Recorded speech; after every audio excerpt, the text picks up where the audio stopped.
The Selfish Giant.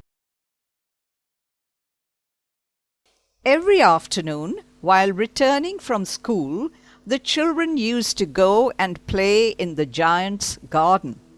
It was a large, lovely garden with soft green grass. There were beautiful flowers and peach trees in the garden. The birds sang on the trees, and the children listened to them in delight. One day the giant came back. He had gone to visit his friend and stayed with him for 7 years. When he came, he saw the children playing in his garden. The scared children just ran away. "What are you doing here? My garden is only mine, and I will allow nobody to play in it but myself." So he built a high wall all round it and put up a notice board. "Trespassers will be prosecuted." He was a very selfish giant. The poor children had nowhere to play. They tried to play on the road, but the road was very dusty. They wandered around the high walls and talked about the beautiful garden inside. Then came spring, and all over the country there were little blossoms and little birds. Only in the garden of the selfish giant it was still winter. The birds did not care to sing in it, as there were no children. The trees forgot to blossom. "I cannot understand why spring is so late in coming. I hope there will be a change in weather." But spring never came, nor did summer. Here are 2 more options. You may choose the end that you like or that matches with your own ending. End A. One morning, the giant woke up to the strains of lovely music. It was a little bird singing outside his window. A pleasant fragrance came to him. Hoping that spring had come at last, the giant jumped out of the bed and looked out. There he saw the most wonderful sight. Through a hole in the wall, the children had crept in, and they were playing on the trees. The trees were so glad to have the children back again that they had covered themselves with blossoms. The birds were chirping with delight, and the flowers were looking up through the green grass and laughing. It was a lovely scene. As the giant looked out, his heart melted.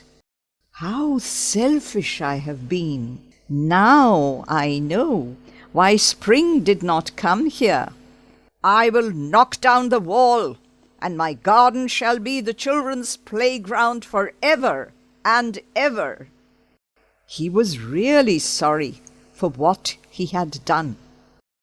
So he crept downstairs and opened the front door quite softly and went into the garden. But when the children saw him, they were so frightened that they all ran away, and the garden became winter again. Only one little boy did not run. He was not able to run, so he started crying. The giant gently picked him up and took him in his arms. The little boy stretched out his arms and flung them around the giant's neck and kissed him.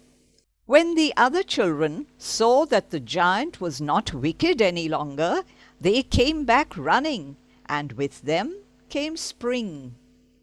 "It is your own garden now, little children." He took a great hammer and knocked down the wall. Every afternoon, when school was over, the children came and played with the giant. As the giant watched the children playing, he would say, "I have many beautiful flowers, but the children are the most beautiful flowers of all." End B. It was winter in the giant's garden. Once a beautiful flower put its head out from the grass. It saw the notice board. It was so sorry for the children that it slipped back into the ground again and went off to sleep. The snow and the frost were very pleased. "Spring has forgotten this garden, so we will live here all the year round." They invited the cold north wind to stay with them, and it came. The hail also came on a visit.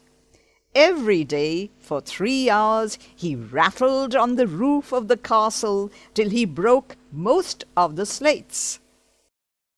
Autumn came to every garden, but not to the giant's garden. "He is too selfish," she said.